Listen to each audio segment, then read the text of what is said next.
Cougar News is proudly sponsored by Vincenzo's Pizza, Granada Hills. Tonight on Cougar News, the Saugus swim team competed for the first time since the loss of a teammate and friend. Plus, we take an in-depth look at the largest civil engineering disaster in U.S. history. Also, he has a Super Bowl championship ring and now a key to the city. Cougar News starts now.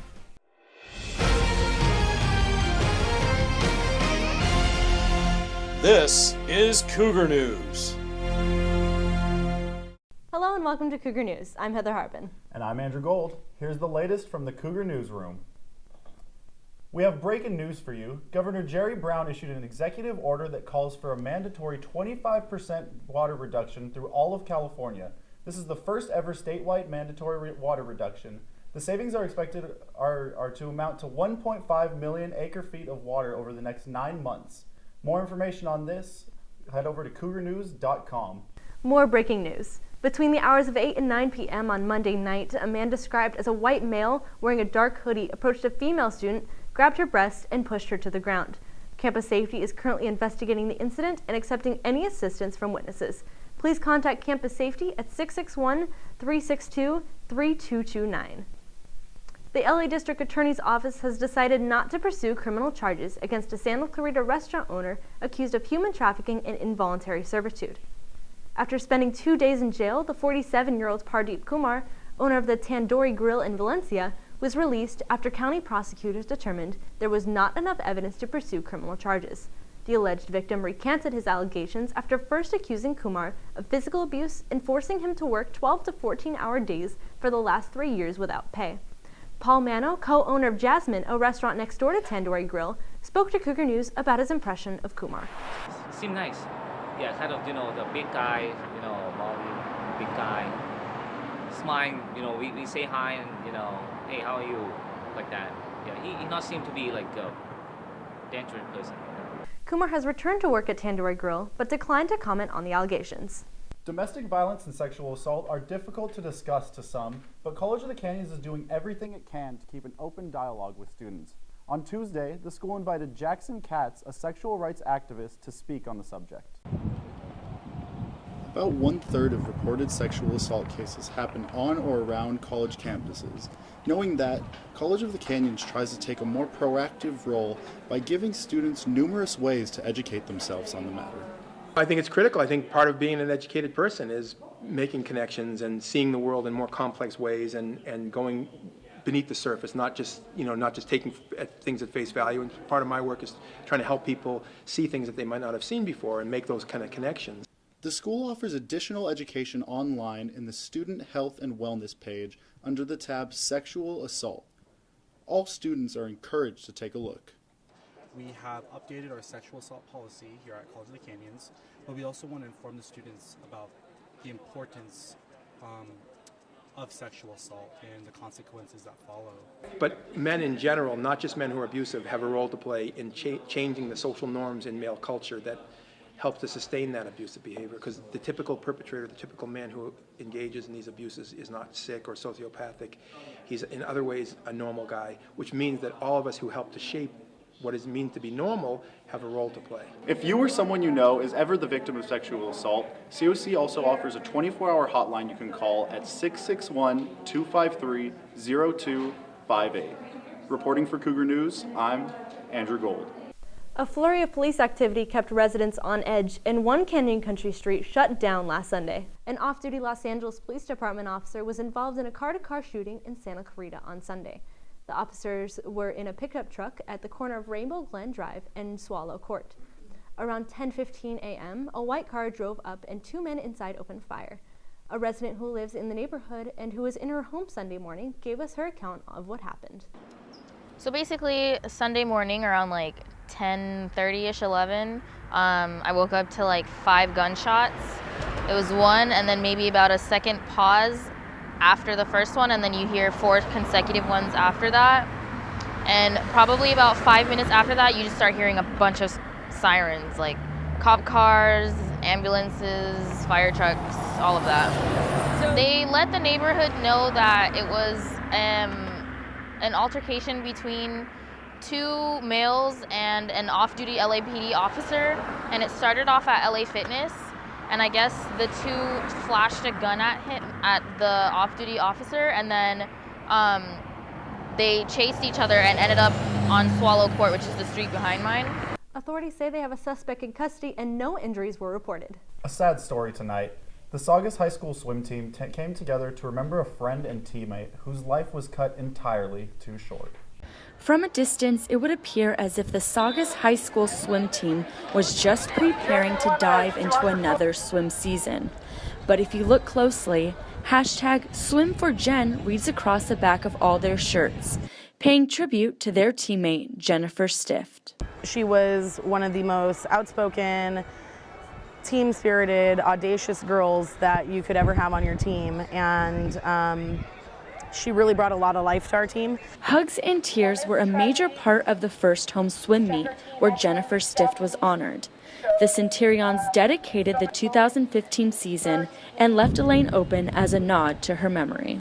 Block 7, Jennifer's favorite, was reserved and showered with sunflowers as vibrant as her personality. Gotta keeping her spirit alive. In August of last year, the 17-year-old was jogging near the corner of Golden Valley Road and Samantha Court when she was struck and killed by a vehicle. 7 months later, those closest to Stift are still struggling to cope. It's just really hard not having her around. She was just original and happy to just be herself. That's definitely something that we take, with us. Although Stift has passed away, her legacy and memory never will. Just reminding ourselves that she's with us, every meet, every race, every lap. The team will also use swim caps with Jennifer's initials throughout the season as a way to keep her spirit where she was best remembered, in the pool. Reporting for Cougar News, I'm Melissa Dickert. So Brandon, there have been a lot of stories around the nation recently. What do you have for us, Brandon? Oh, plenty of California news.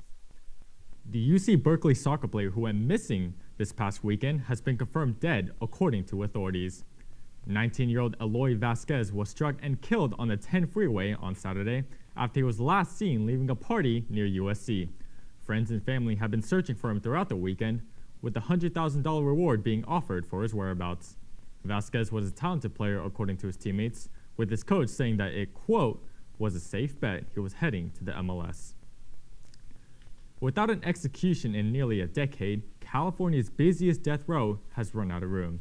San Quentin has only 7 cells left for incoming prisoners, with new inmates coming in every month. Governor Jerry Brown has already proposed plans for expansion, hoping to add 100 more cells to the state prison.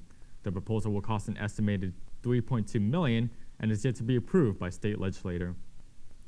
While other communities in California have to stick to the current 2-day water schedule, Santa Clarita residents can now water their lawns 3 days a week for the upcoming summer season. Santa Clarita has reduced its water usage by 11%, according to the Newhall County Water District, since the mandatory schedule was implemented. Customers of the California Water Company have saved over 1 billion gallons of water. This still doesn't reach Jerry Brown's 25% standard, however, but with consistent conservation, we just might do so. And that's what's trending. I'm Brandon Niarte. For stories in and around the Santa Clarita Valley, you can check us out at cougarnews.com. Back to you guys. Thanks, Brandon. Average Joes or local heroes? Cougar News reporter Judith Raytana sat down with members of the Santa Clarita Valley Search and Rescue Team to learn more about their contributions to the community. We don't consider ourselves heroes or special for doing anything like this. It's just a group of people that have an affinity towards helping. Not heroes? Some Santa Clarita Valley residents might not agree. The Santa Clarita Search and Rescue Team is a group of volunteers who are on call 24/7. The group assists in a wide array of scenarios ranging from finding lost hikers, to searching for lost children or adults, to sometimes recovering the body of someone who has passed. A lot of people think that this job gets paid, but it doesn't. We're doing this as a volunteers, and we do this for the passion of search and rescue, and it doesn't matter what time it is. You go and do it. No matter what the situation, search and rescue team members are willing to put their lives at risk. But it's not the hiking, traversing water, or challenging terrain that team members find the most difficult. Sometimes it's setting emotions aside. There was a call out for a 13-week-old baby that went missing, And as my partners and I are searching for the baby, you start thinking about all the possibilities. It's very difficult not to take it personal. To some members, being on the search and rescue team is about giving back to the community in their own special way. It's very important to write checks for charitable groups or to be on boards. All of that is wonderful, but there's something very personal about going out on a search and rescue call. If anybody's the Superman, I think it's the ones who do this day in and day out for a living. We just get to feel a little of the thrill and excitement of what it's like to do some of what they do and better appreciate what we have in life, I think. This is Judith Rotana for Cougar News. Beginning today, red light cameras are defunct in the city of Santa Clarita. Austin Westfall brings us the report. Red light cameras have been discontinued in the Santa Clarita Valley. This comes after a city council meeting discussed the pros and cons of the traffic enforcement program. Citizens took to the podium to express their concerns about the cameras, a common theme being the length of the yellow lights at monitored intersections. The short yellow lights create a dilemma zone in which there is not enough time for a driver to stop comfortably, but there is also not enough time to go safely. Citizens caught in this unavoidable dilemma zone are photographed and issued a $490 citation. This, paired with insufficient evidence to prove the cameras actually improved public safety, resulted in a 3-2 vote in favor of letting the city's contract with Redflex expire. Mayor Marcia McLean disagreed with the outcome. I think that even though people don't like the idea of cameras, they did make people adhere to the traffic laws. So I'm concerned that with them gone, people will go back to their old habits. Councilmember Tim Ben Boydston voted in favor of getting rid of the cameras. It's been a very unpopular program over the years. A lot of our citizens have been hurt really badly by it, and the studies have shown that they don't make the intersections safer. Not only has the city's research proven that the cameras do nothing to improve traffic safety, but history has also shown that the cameras' removal will not change anything either. Many cities have gotten rid of these cameras already, so I'm very confident we're not going to see a spike in accidents because of the removal, but we will definitely see a decrease in the unfair ticketing of so many citizens in this city. There will be no more tickets issued beginning April 1st, and the cameras themselves will be taken down at a later date. For Cougar News, I'm Austin Westfall. With 2014's midterm election seeing an all-time low voter turnout, California is looking to help remedy this problem with automatic voter registration. The proposed idea, based on a recently passed Oregon law, would allow the DMV to register those who are receiving or renewing their license. Secretary of State Alex Padilla, the man behind the idea, hopes that this push will bring out more people to vote without the hassle of having to either register same day or find the time to register before. Personally, I think it'll be a good idea. There's a lot of people that I know that don't vote just because they've never found the time or the place to register. So if it can get more young people to vote, I think that'd be excellent, because most voters nowadays are, the elderly or middle-aged, and I think we need to have our voices heard. See, man, I don't think it's the fact that if you can vote or not, that people vote. Like, the thing is, people just don't care nowadays, Like, a lot of people don't vote, or a lot of people just kind of go and fill up the ballot without even knowing who they're voting for or what they're voting for. So, I don't think it'll make a difference, to be honest. It's just life continues, Currently, you can register to vote at lavote.net.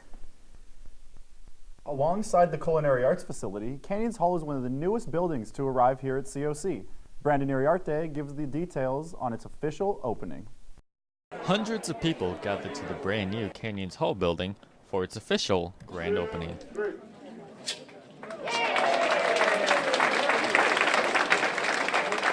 The 46,000 square foot facility brings several key offices like admissions and records, counseling, and financial aid all in one place. Having been under construction for several years, the $17.8 million building improves on the previous A building in many ways. In some ways, the building is a reward to students.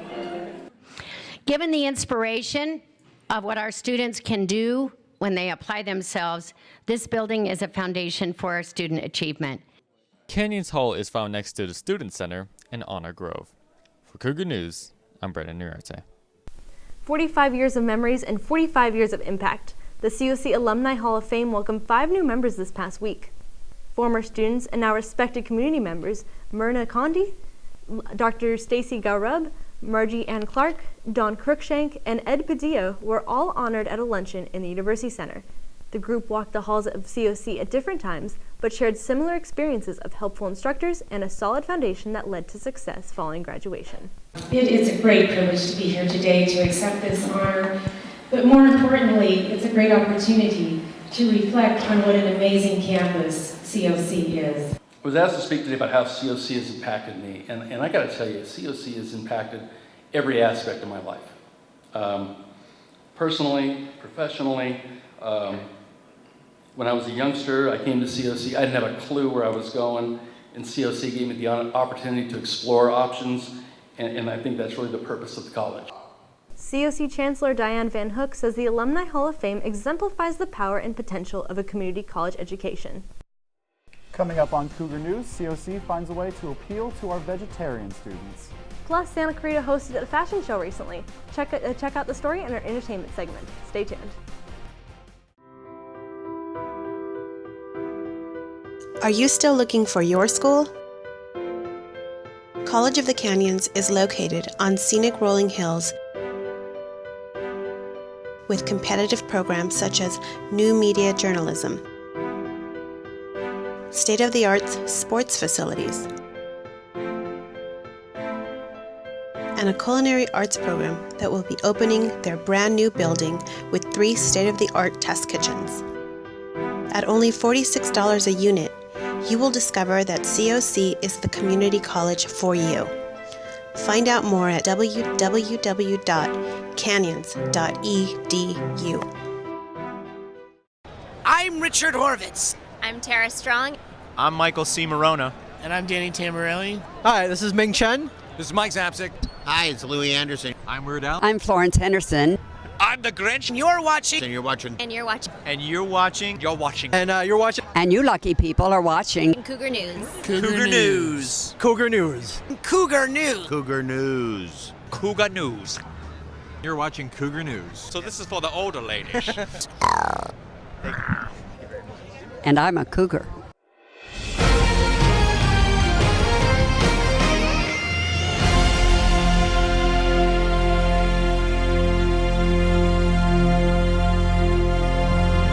Not many people realize that the collapse of the St. Francis Dam is considered the second worst disaster in California history. Nick Vaverka has more. You've got over half the It's considered the worst civil engineering disaster in American history. 2.5 minutes before midnight on March 12, 1928, the St. Francis Dam broke and flooded the Santa Clara River from San Francisco Canyon all the way to the Pacific Ocean, killing as many as 600 people. Last Saturday, the SCV Historical Society and the CSUN Archaeology Department held a symposium at the Saugus train station in Hart Park to teach the public about the disaster and the impact it's left. The event's keynote speaker was Dr. J. David Rogers, an engineering and geology professor and an expert on the St. Francis Dam disaster.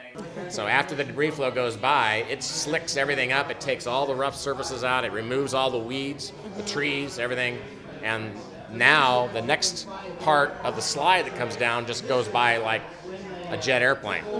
And it'll sound like a jet airplane coming down the canyon. While Dr. Rogers focused on the engineering and geological aspects of the disaster, Speaker Ann Stansel focused on the human aspect. For my master's thesis, I determined the number of victims to the best I possibly could based on scanning records at the DWP archives and locating the graves throughout the United States. There's many victims buried here within the Santa Clara River Valley, but because of camps such as the Edison camp, there's also many men that were from all over the United States. For more information on the St. Francis Dam, visit the SCV Historical Society website or visit St. Francis Dam Archaeology on Facebook. For Cougar News, I'm Nick Baverka.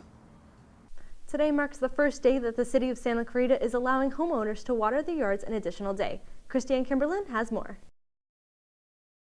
Last year, in August of 2014, the city of Santa Clarita adopted a new ordinance to implement mandatory outdoor water usage. This ordinance was part of the state's resolution that requires all water agencies to curtail outdoor usage. Studies have shown that outdoor irrigation represents 50 to 80% of all the water that is used in the state of California, primarily for lawns and for softscapes. April 1st represents the first day where residents can water an additional day. Depending upon the resident's address, either ending in odd or even numbers, indicates the days that are allowed for watering. As summer is approaching and the air temperatures are rising, many are concerned, wondering if 3 days a week are sufficient for maintaining their lawns and softscapes. The Valencia Water Company is offering its customers free, efficient sprinkler nozzles that can save an additional 30% on outdoor irrigation water usage, while providing a higher quality water coverage. Just go to freesprinklernozzles.com and watch the video that has been provided for you so you can start this process. If you have any additional questions, you can call the Valencia Water Company at 661-294-0828. And this is Christiane Kimberlin for Cougar News.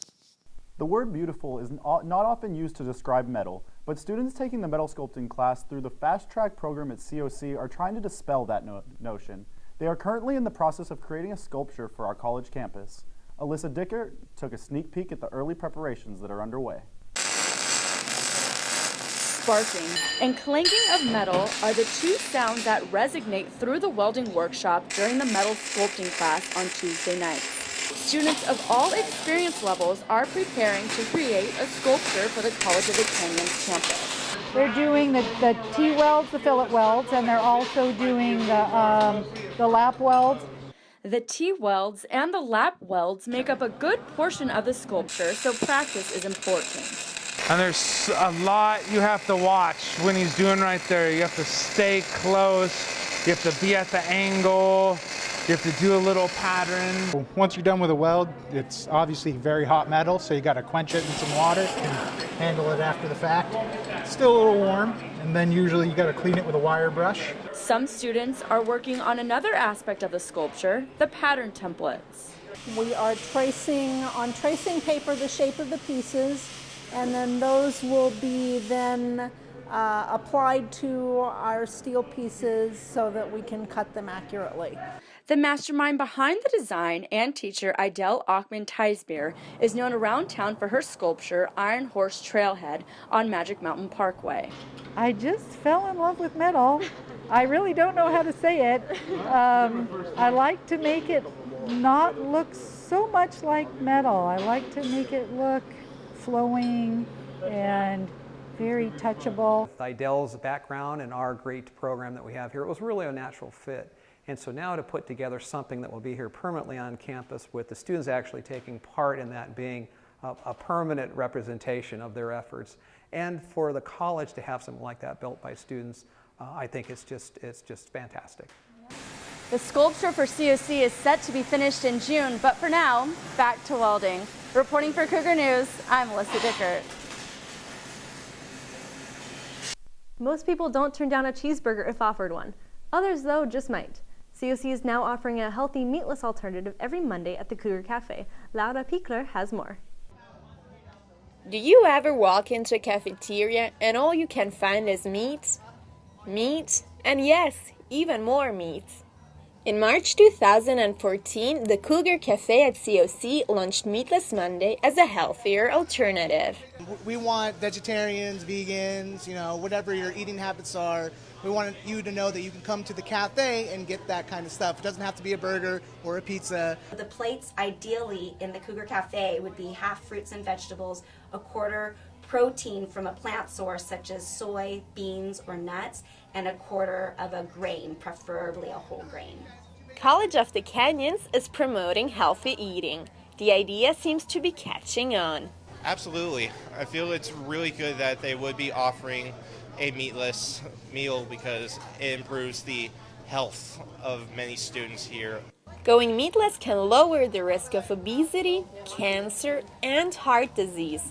In addition to health benefits, going meatless is also good for the environment. It costs a lot to produce a pound of meat. You basically would save 3.5 pounds of greenhouse gas emissions. You also save 280 gallons of water.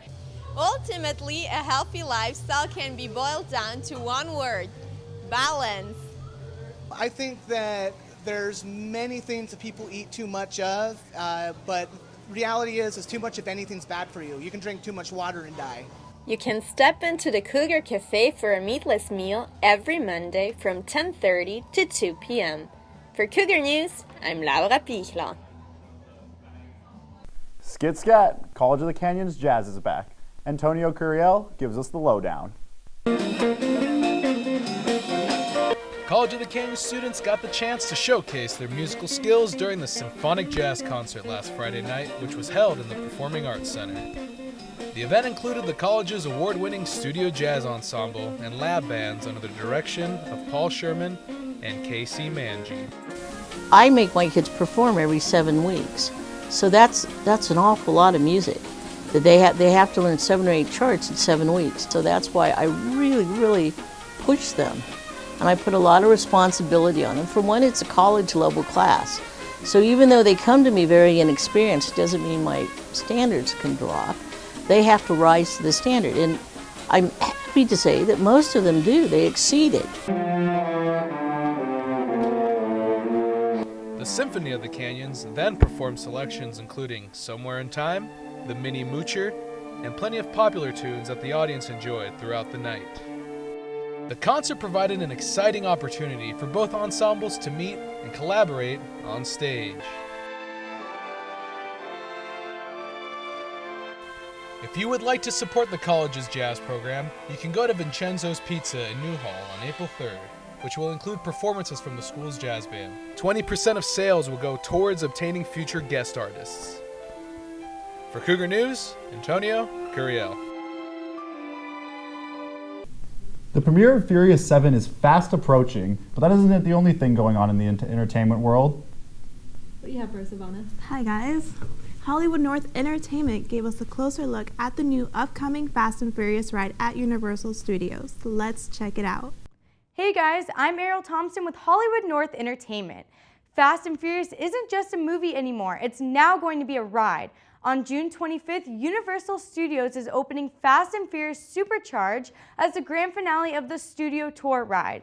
This will take guests on the wildest ride they have ever been on, with experiencing speeds up to 120 miles per hour. Universal is giving you the most realistic encounter by having a 360-degree screen and a 3D audio system. This massive project is taking up 65,000 square feet in the legendary backlots. The main purpose of the ride is to save one of the characters from an international crime cartel. Here's a video to check it out. And for more entertainment news, please be sure to check out CougarNews.com and Hollywood North Entertainment on YouTube. See you guys next time. Fast and Furious is a key puzzle piece in the epic transformation of Universal Studios Hollywood. It has everything that we want. It's exciting, it's got heart, it's got great character, and it's just the perfect piece to bring to the studio tour. You're in Hollywood already. You're able to get on this tram and experience your favorite movie sets and TV show sets. That's a big deal. What we wanted to do was give those tram guests the experience as if they've actually driven into a Fast and Furious film. They're gonna have the heat of fire flying at you. It's really a sensory-driven experience. So I can't wait to see what happens. Everything about Universal Studios, it puts you in the driver's seat to really experience Hollywood. This action is completely different than anything in the movies.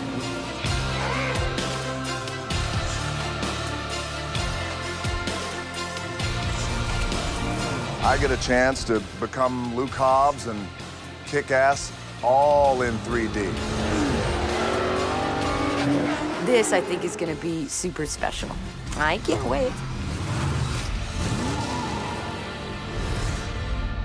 You ready, kid?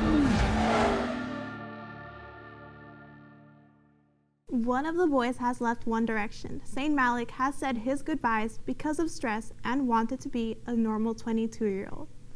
Not only did fans get a little emotional, but Harry Styles wiped some tears on his sleeve during their first concert without Zayn this past Sunday. He says the band wasn't for him anymore and wanted to be happy and wasn't happy for a while. Zayn admits the fame and everything associated with the band wasn't real to him anymore. According to People magazine, Zayn told them that he feels he has let his fans down, but it's not that he has turned his back on the band, but it's not the real him anymore. The rest of the boys support his decision and wish him the best of luck in the future. Taylor Swift might have a new boo. Since the recent split of Calvin Harris and Rita Ora, he moved on to America's sweetheart Taylor Swift. A source close to Rita Ora told HollywoodLife.com, Rita is glad he is not her problem anymore and wishes them the worst. But that doesn't stop Taylor Swift. She was able to prove to Harris that she isn't what people say she is and is very down to earth.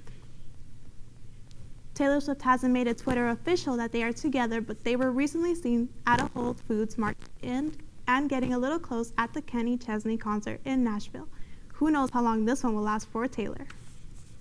Fashion became the source of fundraising for the Soroptimist International of Greater Santa Clarita Valley, and our very own Robert Spallone was at the organization's event to find out more.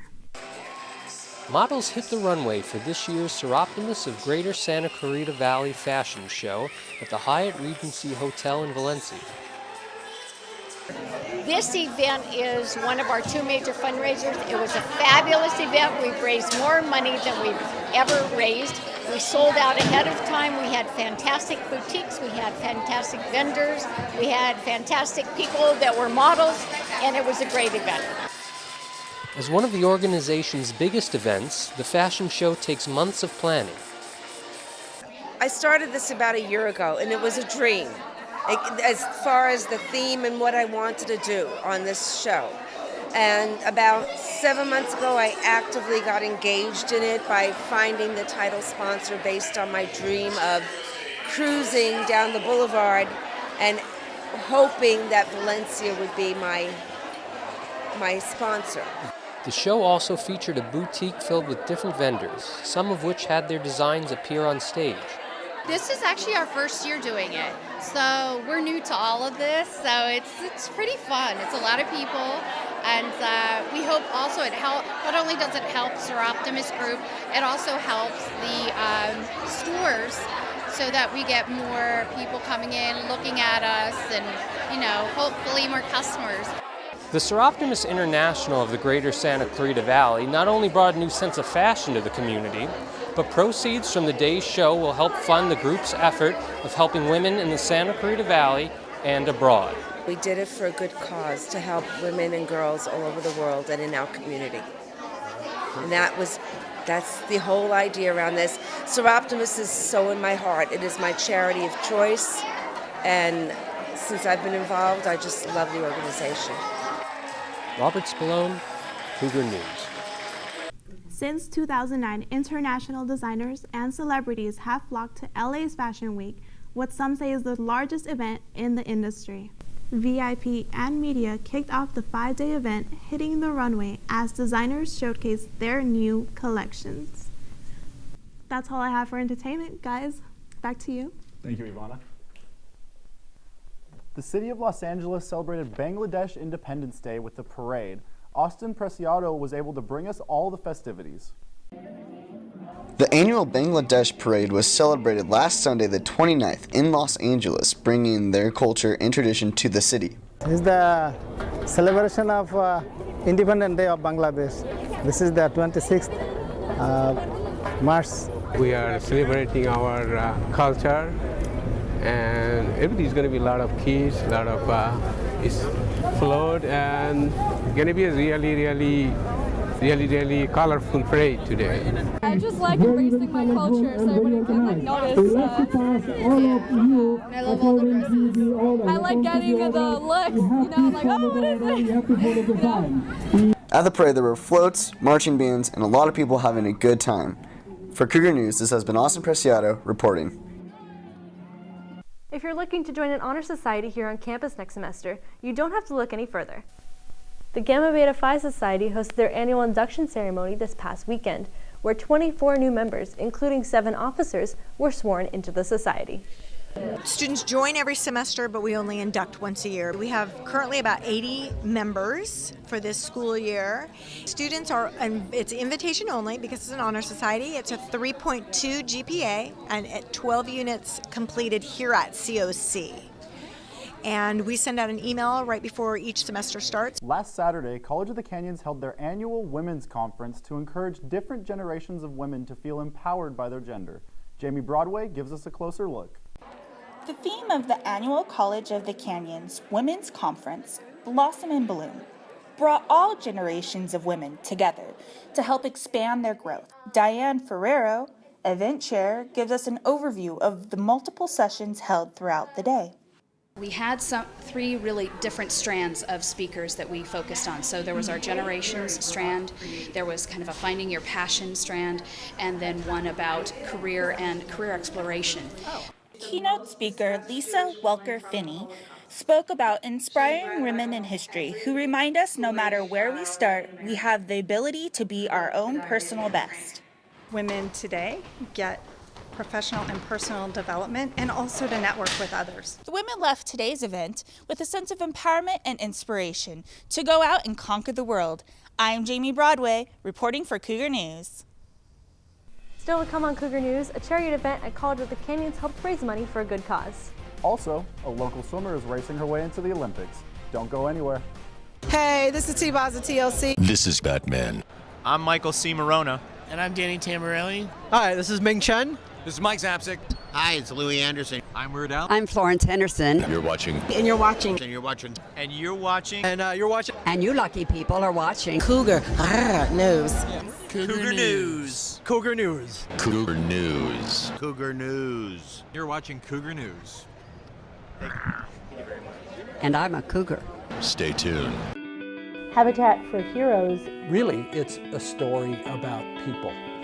Letting people see that they're not alone, they're not isolated. We're here to help. And we need to work on behalf of our veterans. Then we can really change that veteran's ability to reintegrate into the community. Habitat for Heroes is not just rebuilding homes, but it's rebuilding lives. And that's the message we want to get across. Get involved. Visit habitatscv.org and find out how you can help.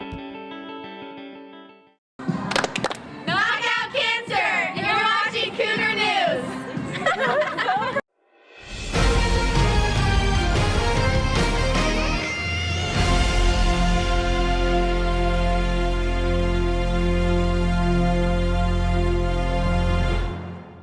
Helping dozens of families in the Santa Clarita Valley, the Michael Hoffman Foundation raises thousands of dollars for kids with cancer, with their latest event raising over $90,000 alone.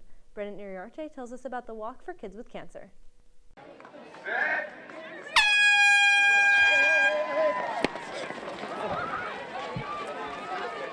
Full speed ahead. More than 1,000 people came out to College of the Canyons Saturday morning for family, fun, and remembrance. The Michael Hoffman Foundation organized this annual 5K, and this year's event was the biggest so far. Families and participants of all ages are here to raise funds for a cause worth running for. The Walk Run for Kids with Cancer event raised funds for children diagnosed with cancer in the Santa Clarita Valley. Every runner contributed to the cause, each with their own reason for being there. It speaks to my heart because it's helping kids with cancer. And I lost my mom to cancer. I'm currently a cancer fighter right now. I'm 6 treatments in, so it speaks to my heart to help people. Not only were there participants who ran for someone with cancer, but kids themselves who managed to beat cancer and inspire everyone around them. When I was 8 years old, I was diagnosed with stage 3 melanoma. Leia underwent treatment and beat cancer with the support of her family.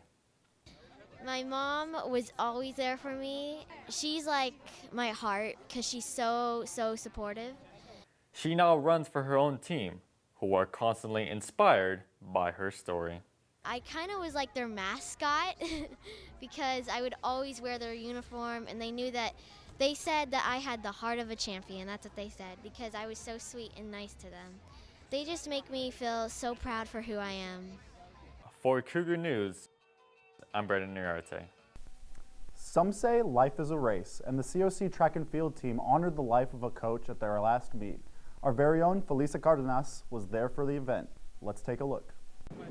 Running is about finding your inner peace, and so is a life well lived. On Friday, March 27th, the COC track and field team hosted the Western State Conference, Meet 3, here at Cougar Stadium. Because it's a home meet, we made it a memorial for life for Coach Rick Grigsby, who was part of our staff for over 20 years here. Grigsby was not just a coach, but a teacher as well. We also have some family members present at today's meet, as well as some alumni. The team honored his memory well as they wrote messages on a remembrance wall, planted a tree in his memory, and both the women's and men's teams ranked first out of 6. For Cougar News, Felisa Cardenas.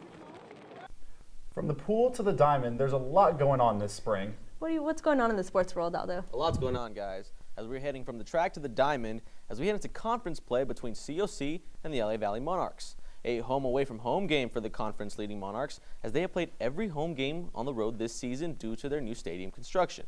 So to COC Stadium we go.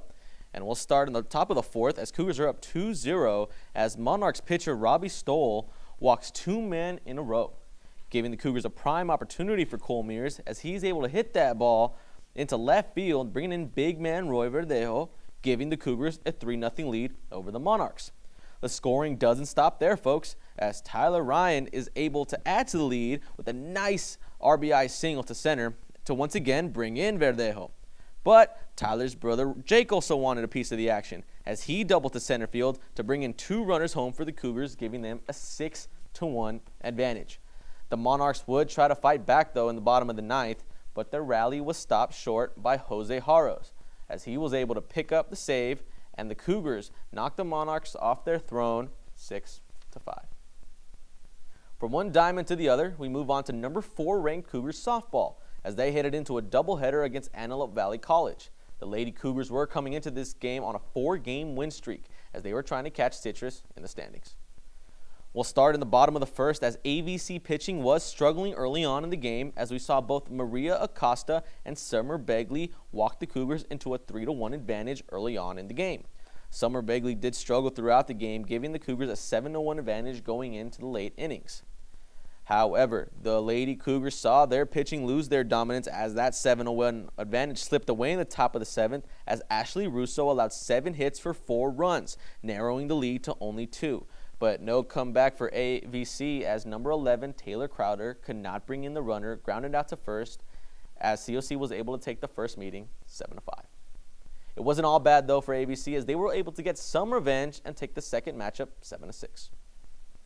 Now we head over to the high school diamond as we see a David versus Goliath battle as last place Canyon heads off to Valencia to face off against top-ranked Vikings.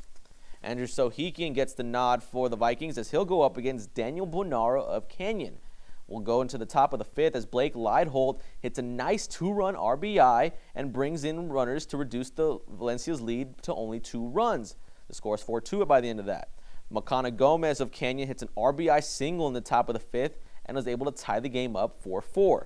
Then Daniel Cervante adds a couple more as he hits a 3-run RBI double at the top of the 6th inning, and now the Canyon was able to take the lead 7-5. However, Valencia did fight back as that home run is by Kevin Chandler would bring 3 runs in the bottom of the 6th, giving Valencia an 8-7 lead, and they would go on to win the game 10-7.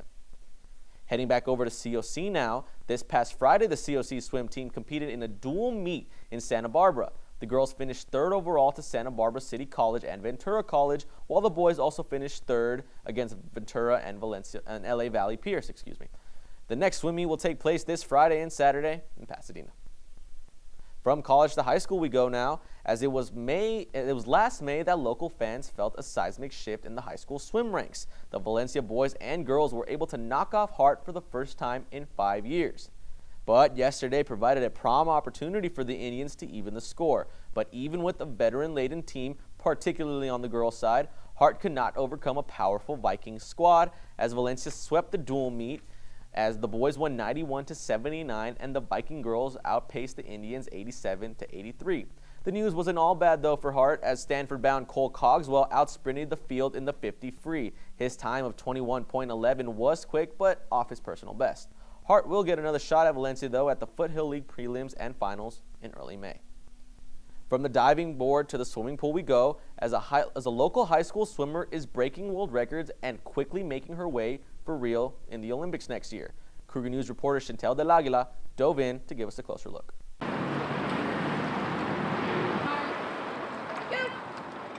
Abbey Weitzeil is not your average teenager. She holds a world record and is making her way to the Olympics next year. But it took hard work and good coaching to get Abbey to where she is today. When I first started, she had a pretty good aerobic base.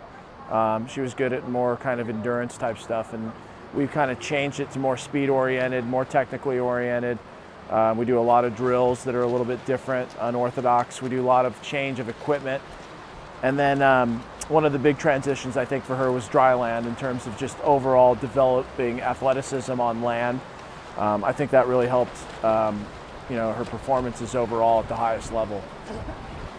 With all of her hard work and effort, one accomplishment stands out to her. My biggest accomplishment was probably my American record in the 100 freestyle. That was my proudest moment in swimming. Weitzeil, wow! 46.29! I never thought I would be here, it kind of, as what I explained it as, is everything in my swimming career happened really fast.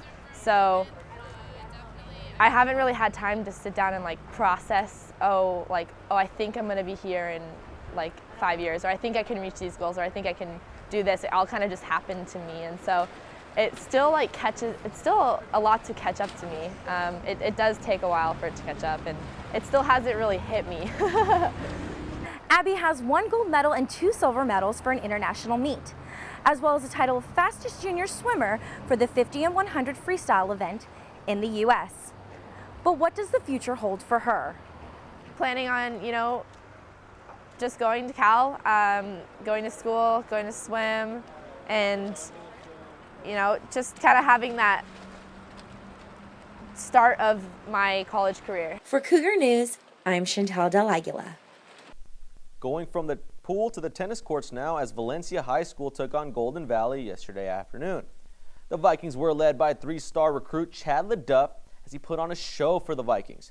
He started the day against the Grizzlies' #1 Brandon Yu, but unfortunately for the Grizzlies, he couldn't put up much of a fight as LeDuff didn't drop a single game all day long, and he was able to sweep the Grizzlies singles 6-0, 6-0, 6-0.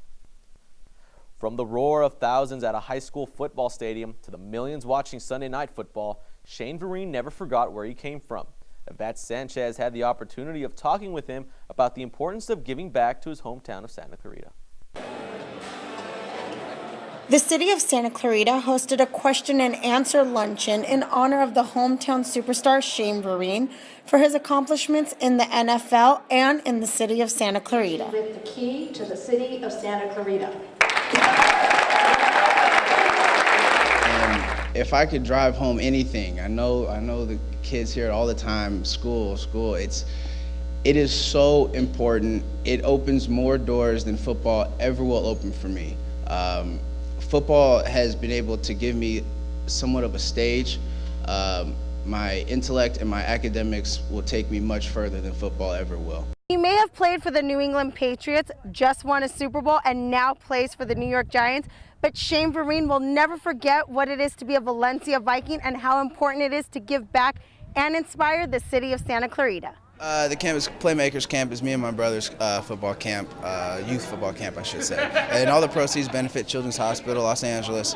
Every dime, every penny to the David Stroud Fund. David Stroud was my next door neighbor and a kid who went to Valencia, struggled with cancer. Eventually cancer took him, which was the biggest motivation. The question and answer portion of the day was given by ABC 7's and Santa Clarita resident Kurt Sandoval. In fact, like with Playmakers, that will take him deep into this community, and he'll use his success and pay it forward to other kids. The fact that I'm welcome home with open arms like this, and that the accomplishments of my family are recognized, it means the world to me. I was able to attend that luncheon, and it was a true pleasure to see Shane Vereen receive the key to the city. So it was a lot of fun. I bet it was. That was a hell of a game, too. Oh, yeah, it was. Yeah. Thanks, Aldo. No worries. Well, Valencia had a visit from celebrity talent last weekend, and Cougar News reporter Aaron Lanuza was there to get the scoop. This last Saturday night, Valencia Lanes was home to a charity celebrity bowling event. An event to round up residents from all around Valencia for a relaxed night of bowling with a friendly crowd of new fashion talent. Actor and Vine star Melvin Gregg, local artist CJ Cab, DJ Airmeek Blake, and singer Joe Eagle, otherwise known as Ruben Cannon, all came out to bring the community together. But who was the group that organized this event? Both friends and business partners, Amit Botajou and Ruben Cannon, under the business title Young Cannon Entertainment, throw celebrity and charity events in and around the Southern California area. How do they do it? You definitely want to get more celebrities involved. Definitely want to do it right. We have the people who come out. Those are the celebrities. It's about the people who come out, people who just want to have a good time. We're about having a good time. You know what I'm saying? For your Cougar News, I'm Aaron Lanuza, and don't forget to check out cougarnews.com. That does it for this edition of Cougar News. I'm Andrew Gold. Remember, you can catch us on the web at cougarnews.com. And I'm Heather Harbin. You can also send us news tips and story ideas to our Twitter handle at @COC_Cougar News. Have a great night, everybody.